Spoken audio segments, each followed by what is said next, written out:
Welcome to the show. I'm Brendan. I'm Corey, and this is Our View from the Bench. Welcome back, Benchwarmers. Today we're going to be discussing the quarterback carousel heading into NFL free agency. There are 4 names we need to discuss and want to see where they make sense in 2024, but there's one bonus player we definitely have to go into detail with. I'm Corey, part of Russell Wilson's cap hit. And I'm Brendan, gone like John Ross's last bit of significance. And this is Our View from the Bench. Before we get started, if you're not already, don't forget to subscribe to the channel and hit that notification bell so you never miss any one of our new and improved episodes. Also, if you could do us the favor, please smash that like button if you like what you see here or what you like to listen to on Spotify and Apple Podcasts. Exactly. If you like it, just let us know. It's free. Free for everyone. Free for you. Free for me. But it helps us out.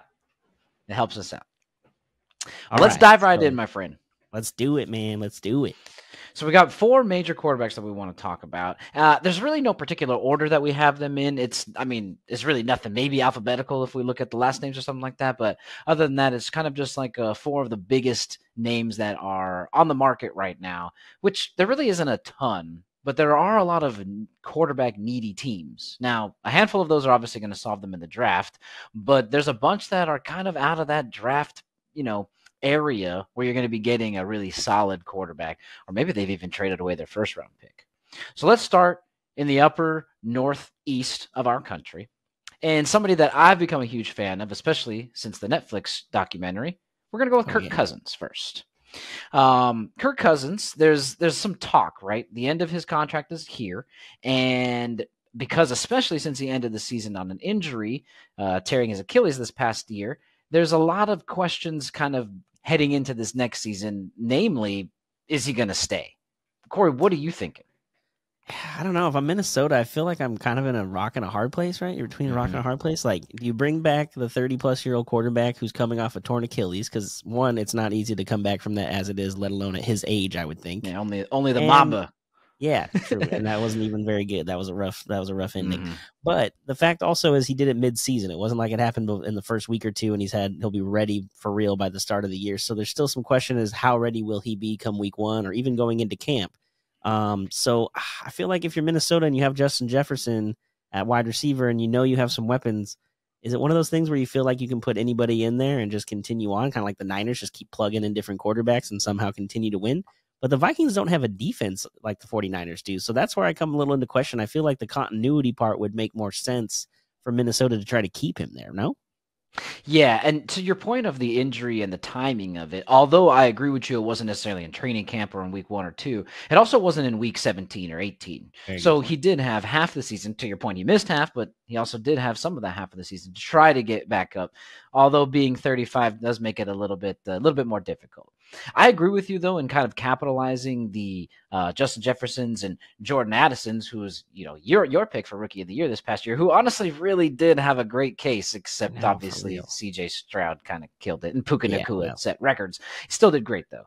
But yeah, I couldn't agree more as far as your relation to the defense. Now, they used to be a really good defensive team when their previous head coach was there. I forgot his name at this moment. Apologies. But ever since Kevin O'Connell has kind of basically taken over, he's an offensive guru and has kind of shown it as well. Minnesota is based on really outscoring opponents, to your point. I couldn't agree more that the continuity of keeping Kirk there is vital, I guess I would say. Yeah. But the other thing, too, though, is it's not Cousins obviously is a free agent. How much money is he going to be willing to take a pay cut? Because obviously they're not going to give him a huge deal coming off an injury. But they only have $40 million in cap space and still have multiple free agents on the defensive side they need to bring back. Danielle Hunter, Jonathan Bullard, and DJ Woonham. So there's other guys they need to take care of. And if they're going to if they only have $40 million to work with in the first place, if you're Cousins, I don't know if there's going to be enough money to go around to keep you in town. So that's where I think the biggest thing is he might have to move on to go somewhere else. I don't know, man. That's again, Minnesota's in this weird spot too. They won the division 2 years ago. Last year, going into the season, everyone thought they would repeat, but then somehow the Lions were even better than people expected and ran away with it in the long run. So I don't know. I feel like Minnesota's kind of stuck, but they also don't have a good draft pick. They weren't terrible enough, like you said, to be in that top 5 and have an opportunity to draft like a difference maker at that position. So they're either going to have to trade up in order to get somebody that can do it right away, or they're going to have to go bargain hunting on the free agency market and let Cousins walk away and possibly go somewhere else. And that's the problem that I see Minnesota trying to avoid is that point exactly. They're either settling for someone, and this is not a shot at the guy. I was a huge fan, obviously, JJ McCarthy. They're settling for someone who's more of a second tier, possibly third tier quarterback because ton of quarterback heavy or needy teams are at the top.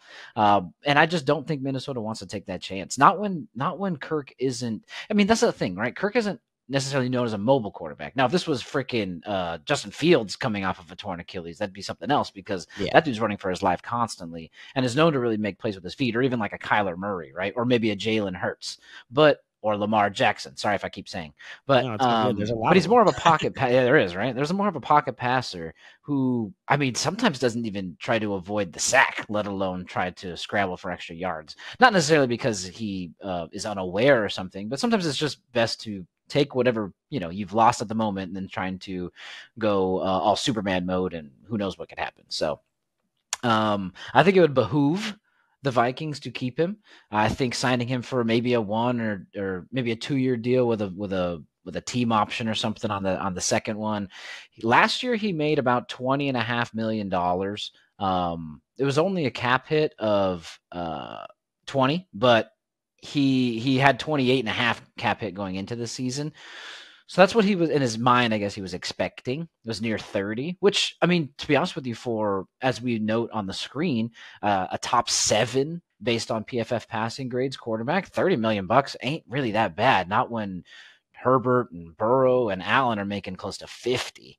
But I don't think you'd have to get that high to keep Kirk. I think you might get that like, hey, you're hurt and coming back discount.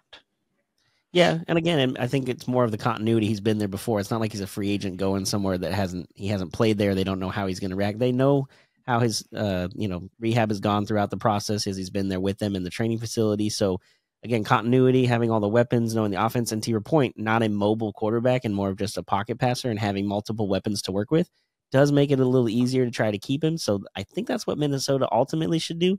But I don't know if that's what they're going to do. There's even rumors that they might be interested in Sam Darnold. And I was like, that does not solve your problem at all. No, and that's not even a knock on Sam Darnold, but let's not be rude to freaking Kirk Cousins. I know he's the laughingstock and he's, basically average. That's basically kind of what he is, but true. Come on, bro. Kirk Cousins is better than freaking Sam Darnold. Let's chill out a little bit. Yeah, I'd still take I'd take him over Darnold, even coming back off the Achilles for sure. Exactly. And the age difference, right? I mean, Darnold was drafted when Cousins was already deep in the NFL. So, Darnold's so young and hasn't played very much. He's essentially going to be if you look at the amount of games he's played and started, he's probably like a third-year player, but he's just been in the league for so long and stuck in New York backing up people after he saw ghosts in his first season, as we famously have heard. Right. Yeah.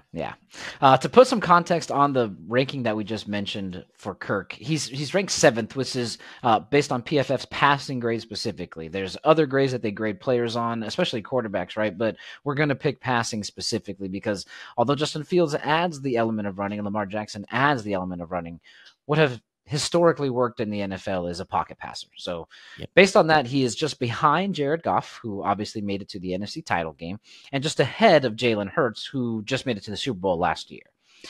He's 78, 70, and 2 all-time in his career and a win-loss. But that's when he was playing in Washington, being the last-place team in the NFC East for a decade, damn near. Yeah. And then coming over here. Part of that was he was stuck by being franchised so many times. It wasn't by choice. Tag constantly. And then he comes over to the Vikings, who are better, but still really just kind of mediocre.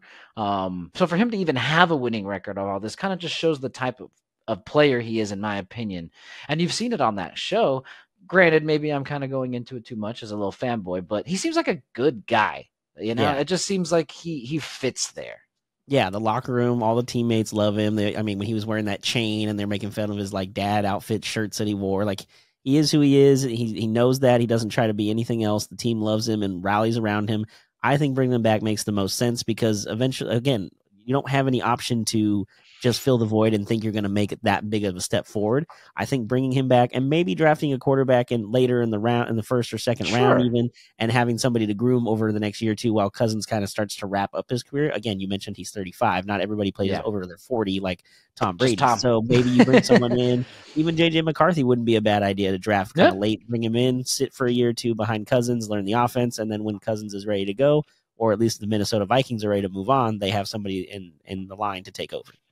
That's a great point. I don't know if it would be J.J. McCarthy specifically. There's a slew of quarterbacks, obviously, besides the top one, but great point for sure.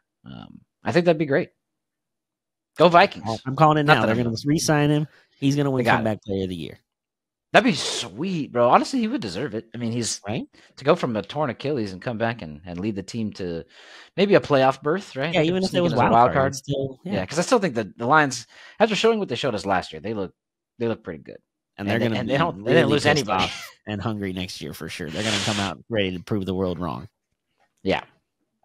Somebody else who was really actually ready to prove the world wrong, especially after a couple bad places, is Baker Mayfield.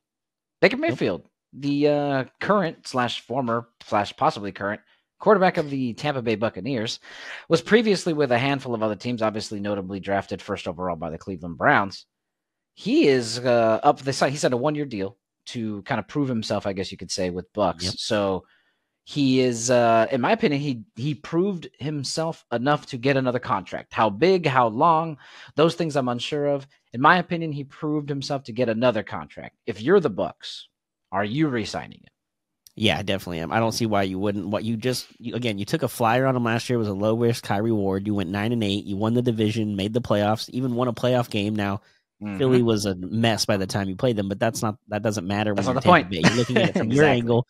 We won a playoff game. We even hung with Detroit in that second round in Detroit. Like, it wasn't like they got killed in that game. They were in it, and until Baker threw that interception late, they really had an opportunity and a chance to shock the world. So I think, again, looking at his numbers too, 28 touchdowns, 10 interceptions, his first year in a new offense. Now, they did lose their coordinator because he got a head coaching job, so there'll be a new offensive coordinator, but I would assume it'll be a similar situation as far as like the language that they use, and they probably promoted somebody within the team already. So the continuity should be there. They brought Mike Evans on a new deal already back. So Tampa, I think, looks like the best spot for him to be honest.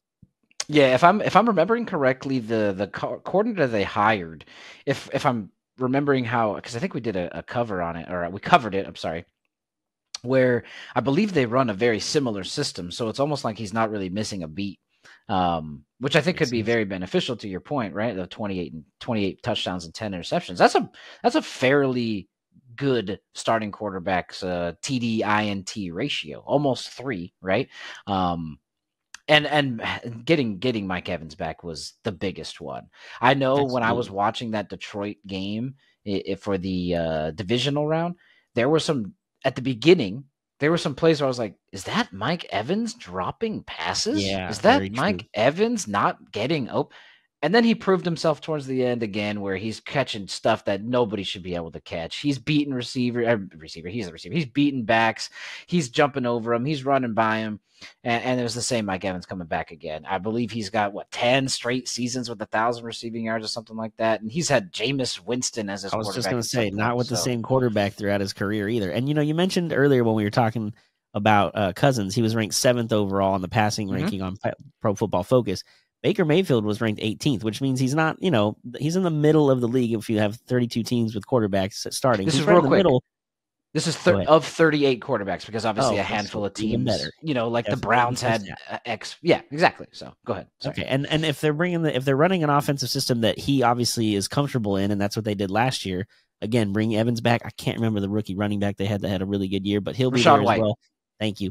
So again, it's kind of like the Cousins thing. It makes sense to keep the continuity and see what you can continue to build. And if Bowles is going to still be their head coach, the defense is the side of the ball is not going to be an issue. It'll be buttoned up especially as the year goes on. They tend to get better. So I think Baker coming back makes the most sense. Yeah. To add to your point of 18th ranked. Again, I like to try to provide a little bit of context. It's kind of funny that he's surrounded by them, but he ranks just behind Joe Burrow, who kind of played pretty horribly, actually, and then was hurt. Playing anymore, yeah. Yeah, and then he's just ahead of Jake Browning, which is who took over for Joe Burrow. That's weird. So, yeah, it's super odd, but that's kind of where he stands in the rankings. He also has a career record of 42-47, but he played for the Browns before they were good. Like everyone's like, wow, the Browns 11-6, and this and that, and playoffs, and they might be the Texans. Obviously, they got freaking rolled. CJ baby, let's go. But then he got tossed to Carolina, who literally had to give everything to try to get the number 1 overall pick. Then he's over here in Tampa, and really they were just a rebuilding Bucs team after coming off of a Super Bowl win a couple years prior. Tom Brady's retiring. We're trying to figure stuff out. Oh wait, we're back in the playoffs again, and we're winning the first game. So I couldn't agree more with you, bro. Re-sign him, maybe like a 3-year deal. You don't want to go too far because you don't know exactly what you'll get. Maybe it was a fluke, but you don't want to short the guy either and give him 1. He earned it, dude. 28-10, made it to the playoffs, won the division. Show him some love. I'm on like a 3-year deal. Maybe if the 3rd year has to be a team option, then so be it. But I think he should get 15 to 20 million bucks. Yeah, that's 25? Not bad. And also, if you think about it, the NFL, they cut guys all the time. And even if you sign him to a 3-year deal, that doesn't mean he's going to be there for 3 years. So I think that's a good starting point. And again, if he goes out to the free agency market, I can't imagine any other team's going to give him astronomical money more than that. So if you feel comfortable, you're in a good situation. And especially for him, after having such a jump around, you go from Cleveland to Carolina, then he gets bought out from Carolina. He goes to the Rams and has one crazy game under McVay against the Raiders. And then it kind of, from there, who knew where he was going to go last year, and he ended up Tampa, and it's a good situation. I think he should continue to do so there. I agree. Build it up, dude. I somewhat like the Bucs in the sense that I rooted for them for a couple of years, obviously, while Tom was there. And you and I have talked about it before. Neither of us are really Baker haters. No, not at all. We don't necessarily have anything against it. I'm not saying we're bandwagon fans either, but we remember the guy seems like a chill dude. I liked his State Farm commercials when he first came out, or Progressive, or whatever insurance company he was freaking sponsored by. I don't remember anymore. I think it was Allstate. I think about it.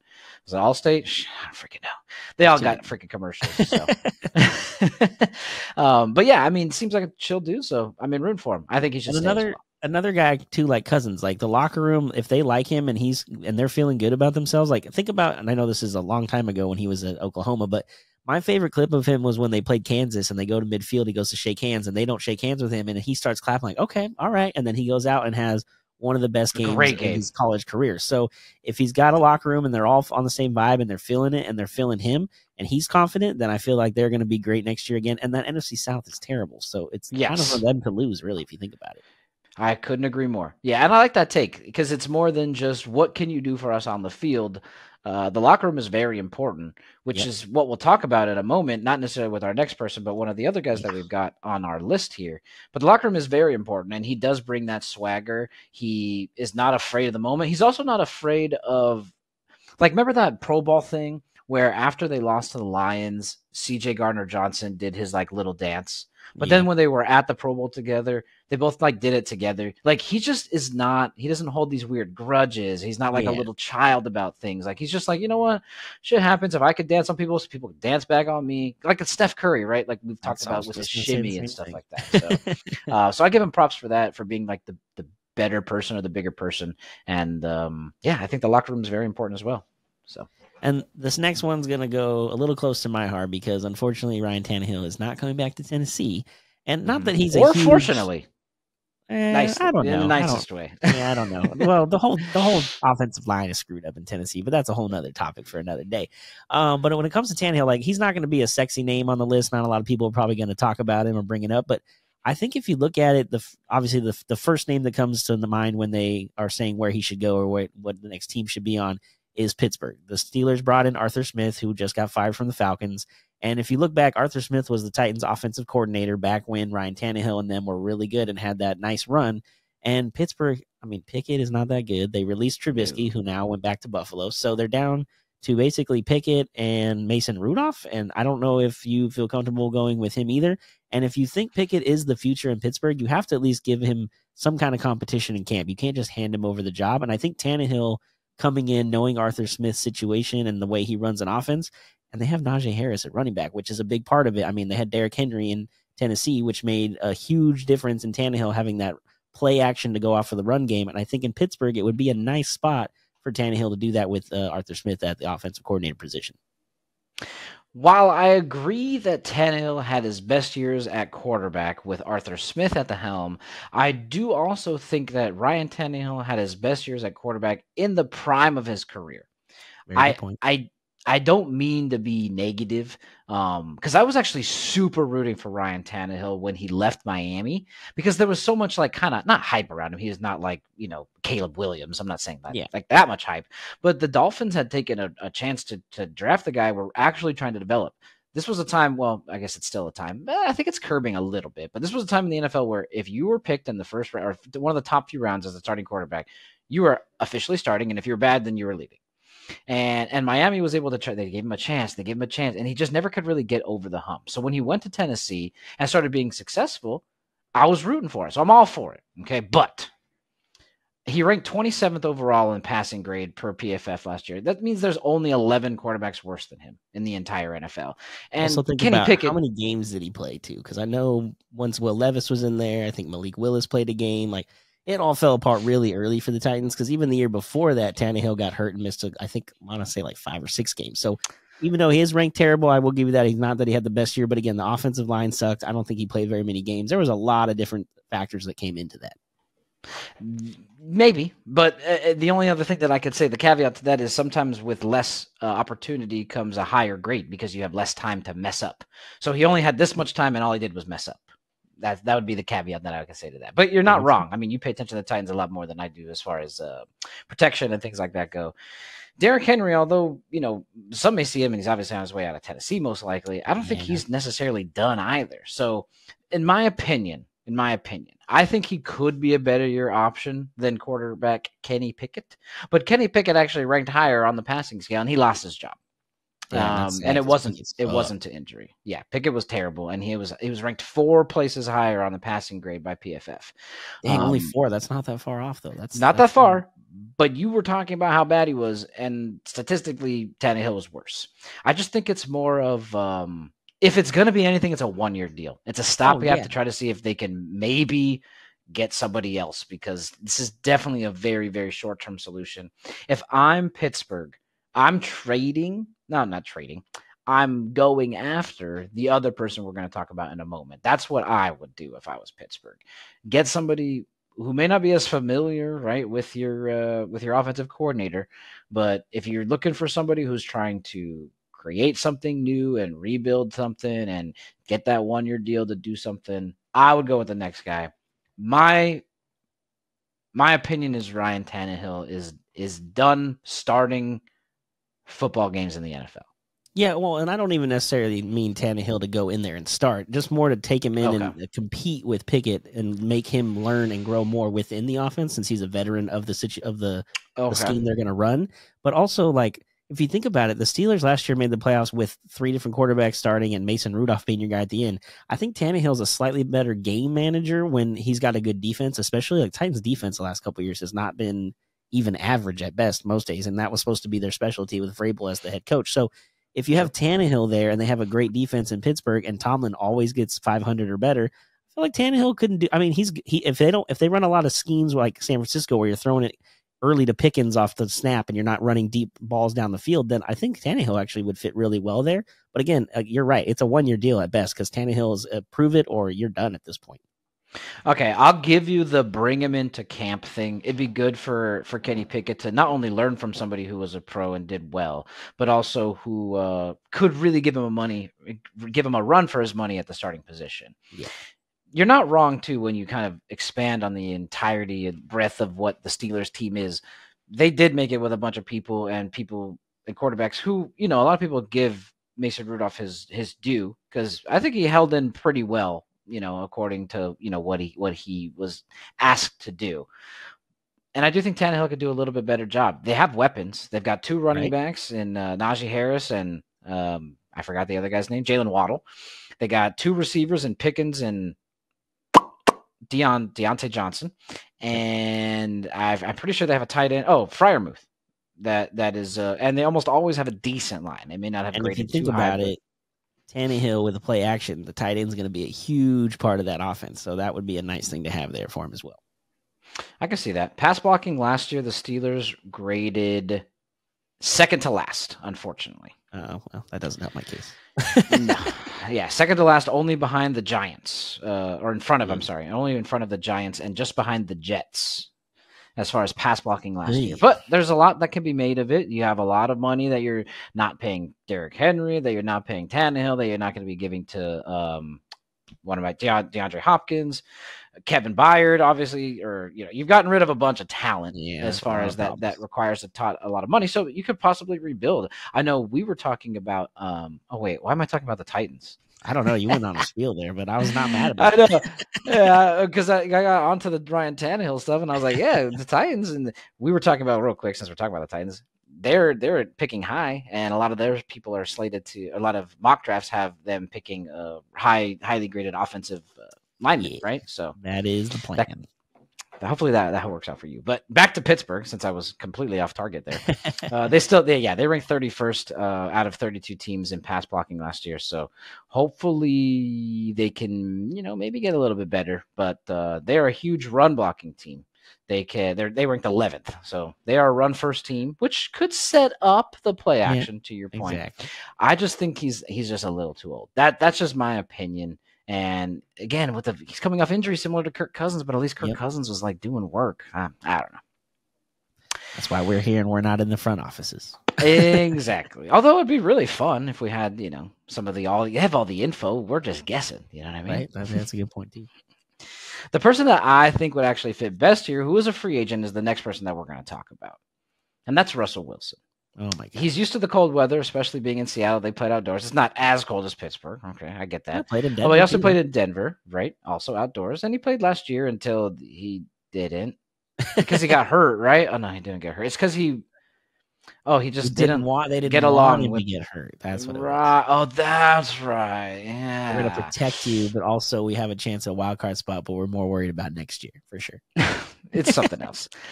He was cut. Oh, he's going to be cut most likely. There, he said he's going to cut. The Broncos are going to cut him. It's going to have the Broncos to have $85 million in dead cap over the next 2 years. 35.4 this year and 49.6 in 2025. Damn. Ouch. That's tough on the Broncos, but that's not necessarily what we're here for. He's not going back like some of the other options that we've had earlier when we're talking about Baker and talking about Kirk. So since he's not going back to Denver, where do you see a good fit for him? I know I've kind of already said Pittsburgh is where I would do if I was the Steelers to try to get somebody. Where do you see Russell Wilson fitting in? Pittsburgh does make a lot of sense. I don't know how that locker room would like him because apparently that's the biggest issue. Nobody likes Russell off the field or in the locker room. But what for? Do you Seattle, Marshawn Lynch and them have talked about I don't even have his phone number. If I wanted to talk to him, I'd have to call his assistant to then get in contact with and then the whole, Broncos country, let's ride. And Sean Payton, who had him for 1 year last year, was saying that he needed to stop being like a president or somebody who's running for president and kissing babies and trying to get people to like you. Just worry about football. So maybe football isn't his main priority based on all those different things we've heard. So I don't know if going to play for Mike Tomlin is the best situation because Tomlin is all about football. And if you couldn't get along with Sean Payton, I don't know how that would go with Tomlin. But also, because he's making so much money after getting bought out or released here by Denver shortly, he can play for a league minimum contract. And I know that means he'd have to at least have an opportunity to start. I don't think he's going to go somewhere and just be a backup. I think his way of thinking is I can still play. I mean, he did have 26 touchdowns, 8 interceptions last year for the Broncos, which is not terrible.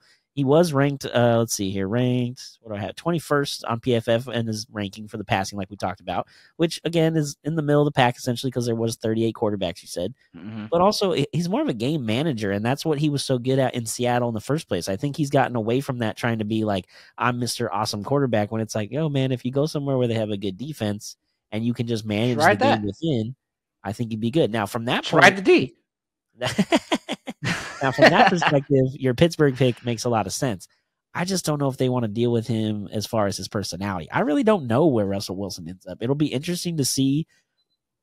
I'm trying to think of who needs a quarterback that has a solid defense. Maybe if somebody gets traded from a team the guy we're going to talk about in a little bit, and that opens up, they have a good defense in Chicago. Maybe he would make a lot of sense there. I don't know, but I feel like if anything, Russ might even have to take a small contract and even go into camp and battle and not be given the starting opportunity. You might be brought in as a backup and prove us that you can be a starter more than here's the starting position and don't lose it or screw it up on your own.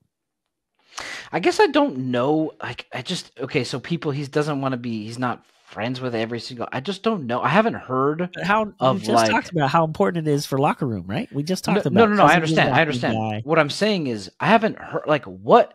So Marshawn Lynch doesn't like him, and Sean Payton didn't get along with him. Well, remember Other than that, I haven't heard shit. To be honest with you. Remember when he first went to Denver, he was given his own office and all these other his own training staff and people that he brought in, and all the other teammates didn't like that. I don't know. That's not Denver's fault. Well, I mean, Peyton was there and he took it all the way, and then the locker room who people were there from the year before still didn't get along with him. Like, I mean, there's videos of Judy not getting is it Jerry Judy, right? He's in Denver, yeah, not getting the passes thrown to him and getting pissed off on the sideline and yelling at Russell. Every receiver. There's video. Tell me a receiver that doesn't get a pass. And is like, yeah, that's great. No worries. Not that animated yelling, throwing your helmet around the guy. Like that's another level of just like, yo, I'm over here open, not throwing your helmet down and screaming. And to the fact that Sean Payton like basically undressed him on the sideline and it's on TV for everyone to see, Payton doesn't just like do that to anybody. So the fact that he did that sounds a lot. Sean Payton pays for bounties. Okay, well, he did. Let's not pretend like coordinator for him did. What I'm saying, well, he had no clue. He was suspended for a whole year. Let's not pretend that Sean Payton is a saint. Is all I'm saying. No, you know what I mean. That was a good one. I'm not saying that he didn't know what was going on, but it's kind of like, I mean, I'm not in charge of the defense. That was Greg Roman's job, and he's the one who was kind of in charge of doing it. It's kind of like the Astro thing where AJ Hinch was like, "Well, I mean, I knew it was happening, but it wasn't really my thing. I tried to tell them to stop." Like, that's kind of one of those. Did things you? I feel like. Yeah. The only other one I could, I won't even say it. I was gonna bring in somebody. Never mind. Let's not go there. Okay. It has nothing to do with this anyway. So, I just don't. Again, it's here or there. He seems like now the one part that I'll give you because I could see this is trying to be presidential, which could be annoying, right? But like, if you're getting the job done, there's people that are annoying that I work with, right? I don't think they should be fired. Just because I don't like them. Yeah. So I don't know. I don't know who to believe, I guess you could say. Now, to your point, if there's multiple stories and there's only one common denominator, then the idea would be that it's Russell Wilson. I haven't heard this stuff like, man, watch out for Antonio Brown. Who knows what that guy's saying? Or, you know what I mean? I guess it's not like, it hasn't been blown up so much to where I'm paying attention. Like, damn, Russell Wilson is not somebody you want in the locker room. Because it either never got out or only happened to Marshawn Lynch. But to be honest with you, I love Marshawn Lynch. He don't seem like he like a lot of people. Yeah. You know what I mean? No, I feel like Lynch is one of those, like, he catches your vibe right from the get-go, and he either knows you're awesome or you're not. And the fact that he doesn't get along or doesn't like him, I kind of go with Marshawn, to be honest. I feel like he's just a big kid. Marshawn may not like me. Well, yeah, that's true. But I feel like Marshawn is one of those guys, again, he just, right from the bat, he either knows you're on his side and he's good with you, or you're not. Like, that's kind of how he rolls. So I feel like if he doesn't think he's good or there's no good vibe there between him, I mean, Pete Carroll wasn't excited when Russell Wilson was there at the end either. And Pete tends to be like Mr. Excited. I love everybody. So I don't know. Marshawn's just mad he didn't get handed the ball. They could have won the Super Bowl. Marshawn mad he didn't get the handoff. That's all I'm saying. That's all I'm saying. I agree. It's going to be kind of weird to see where Russell goes from going to almost surefire Hall of Famer in Seattle to wondering what's going to happen to the rest of his career after a year or two in Denver is weird to see. But I think it'd be interesting. Maybe what he needs is that Mike Tomlin head coach saying, nah, we don't play that here. Shut the hell up and do your job. That's not how this works. I mean, as much as I may not like them, Pittsburgh is arguably the epitome of what an organization should be. There's a few that are also similar to it, but they are the upper echelon of NFL caliber organizations. So maybe that's what he needs to get his ass in gear and in line, follow the winner Tomlin, let the defense do the work, use these weapons, and shut up. Plus, there's not a lot of media in Pittsburgh. It's just but going in that NFC North, that's going to be beat up if you're not ready for that either. Yikes. Yeah. Well, I mean, it's football. You're going to beat up anywhere. Yeah, true. But the NFC North is scary. Browns, you ain't wrong. Man, and Bengals, that's some tough-ass defenses you got to play. Yes, sir. Yes, sir. And they're almost all outside. Actually, they're all outside. Yeah, so no domes in that division. No. We're going to move on, though, to our bonus topic. We've covered the four quarterbacks that are really kind of not calling I wouldn't say controversy, but that are, turning heads and trying to figure out what's the move with these guys, especially since most of them are seasoned vets who aren't, looking for their second contract and maybe a big one. They're looking for a home. But this guy is the wild card, the X factor. I know Corey made reference to it earlier, but this is what I want to set up. Okay. Justin Fields has been less than ideal in the NFL. While not completely unplayable, there are moments where he becomes unwatchable. The Bears organization is really stuck between a rock and a hard place on this one due to their trade with the Panthers last year that allowed Carolina to draft Bryce Young out of Alabama. The Bears now have the opportunity to draft some generational talent in a very deep quarterback class. The Panthers achieved the worst record in the league, allowing them the number 1 overall pick.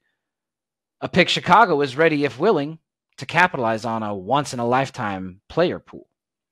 If you are Ryan Poles, the Bears general manager, what are you doing with the number 1 pick this year? And subsequently, what do you do with Justin Fields?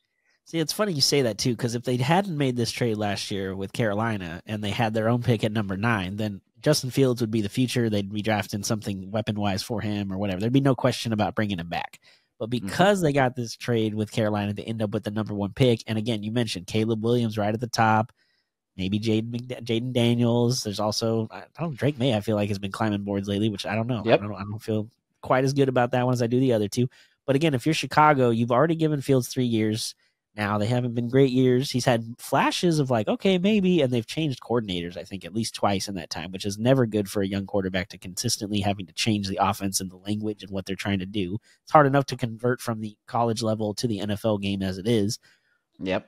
But I'm with you. I think they have to keep the pick and trade Justin Fields. Even if you don't get a first or second round pick, you get a third round or maybe a second and a fourth or something from somebody that you can add more protection for sure, because regardless of who you're drafting, part of the problem is Fields has been running for his life the last couple of years. So you need to beef up that offensive line. I know, is it DJ Moore that they got in the trade from Carolina, wide receiver, right, in Chicago? Correct, yeah. Okay, he has been more than vocal that he wants to play with Justin Fields. Now, he doesn't have the final say, but it's nice to know your teammates want you to be there.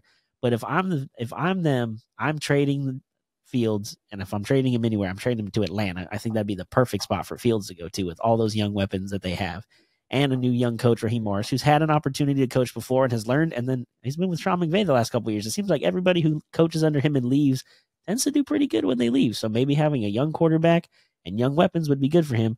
But if I'm the Bears, I don't know if I go Caleb or Jaden Daniels. I'm kind of back and forth, but I feel like everybody in the world thinks Caleb is the consensus number 1 at this point. Yeah, I'm 100% without question drafting Caleb Williams. There's too much possibility with Caleb, and that you just don't get with Justin Fields. You've had the Justin Fields opportunity. He's played NFL snaps, and he looked good at Ohio State. But besides CJ Stroud, who the hell out of Ohio State actually translates to the NFL? That does. None. We talked about that with CJ Stroud. Remember, I kept mentioning we went to Ohio State, so I don't know, but I was wrong on that part. Yeah, he's the one that proved the Ohio State quarterback room wrong. And I'm not trying to take shots at Justin Fields. I don't know the guy. I'm sure he's a really nice dude. He seems nice, but I've seen plenty of opportunities. You know how they have like the Sky Cam, right? When people are breaking down, Dan Orlovsky be on NFL Live breaking down tape. There are numerous instances in the same game, if not the same drive, where you see Justin Fields. Now, granted, I couldn't probably do it, but I also have never practiced being a quarterback. That's his entire career, where he drops back, surveys the field, sits there for about a second, because that's really kind of all you have in the NFL. Yeah. So I'm not necessarily knocking him for that. By the way, the Bears ranked 23rd last year in pass blocking, so that's not necessarily great, right? So to your point, kind of running around for his life. But then immediately after not seeing basically his first option open, he runs. That's the answer, which is probably like, deep in his mind has always worked for him, especially in high school and definitely in college. But doesn't necessarily, it's not the same in the NFL. The NFL, you have the best of the best. The fastest corner is the fastest. That he's catching you. Shit, some of the D linemen, bro, are turning in 40-yard times in the 4s. So way faster than I can run. 100%. And they weigh about 200 more pounds than both of us. Yeah, for real. So it's crazy to see. I just don't see him completing it. Now, to give him the benefit of the doubt, he's had multiple offensive coordinators in each year that he's been here. So there's that continuity thing. Well, look at what oh my gosh, what does Patrick Mahomes has done? Well, yeah, but he had fucking Andy Reid, and he had the same guy for a long time. He also got to learn how to be a pro for a year behind Alex Smith. So I don't want to necessarily close the door on Justin Fields' career per se, because I don't think it's over. But I do, if I'm Chicago, I'm tucking it, and I'm taking Caleb. I'm moving off of and getting as much as I can from Justin Fields. And you took the team right from my freaking mouth. I'm trading him to the Falcons. They have 2 third-round picks this year in this year's draft. I'm taking one of those and maybe like a 4th rounder next year. I unfortunately don't think he's worth a second anymore. Some of those teams value the 1st and 2nd picks a little bit too high. I think he could garner a 3rd because he would definitely become their starter. He is, in my opinion, better than Desmond Ridder, who they have. But he's a possibility. I think maybe you get him with I forgot his name. I apologize. The new defensive coordinator or the new head coach, who was the former defensive coordinator in LA. Yeah, maybe he could bring some. Thank you. Maybe he could bring some. Obviously, he's on the defensive side, so he's not going to bring the same exact thing. No, but some Sean McVay over. Yes, I would say exactly. The offensive coordinator he brought from LA with him, who again under McVay, those guys tend to go and do good things, and not being the head coach, but just the coordinator. You think he's been learning from him for the last couple of years there, and that could help. Then Justin Fields, and again, they have so many young weapons with Drake. Is it Drake London? They have who's the running back that is Kyle Pitts. They got Bijan Robinson. Bijan Robinson, man, that guy is going to be so good. And Atlanta, even though they weren't great last year, I think they had like 6 or 7 wins. Again, they're in the NFC South, which is not very good. So a quarterback who's slightly more competent than what they had last year, who can actually use those weapons, maybe they go 9-8 and they win the division. That's all it took Tampa Bay this past year. They were ranked 12th overall in overall defense, so that's not bad. That's pass blocking, they were, I can't see Atlanta, 4th overall, so they got a great offensive line. And they're basically ready. They are ready. That makes sense. NFC South, not very good. Take the chance now while you can.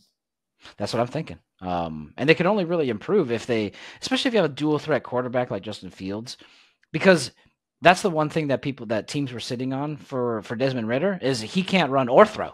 So you just got to just make sure he don't do anything too crazy and you'll be good to go. Where at least Justin Fields can freaking run the ball. So he's broken off 100-yard games before easy. He does that in his sleep. So definitely someone you got to pay attention for.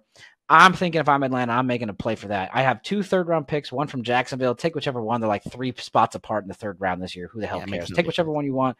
Give me that quarterback and moving on. That's what I would do.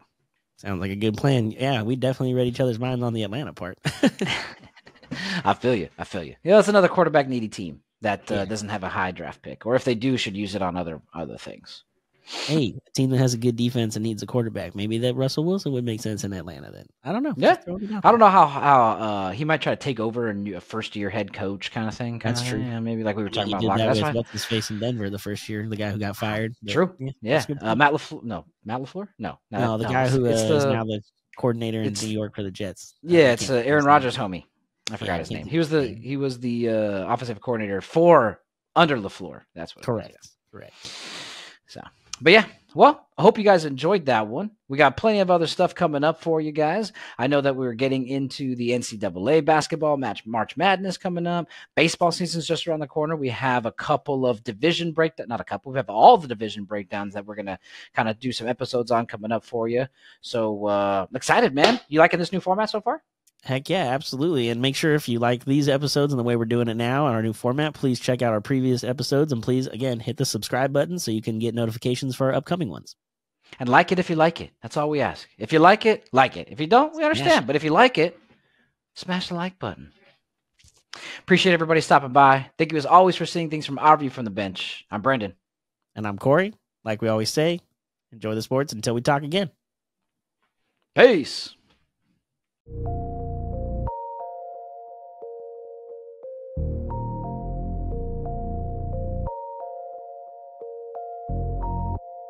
This was a Sycamore 4th Studios production.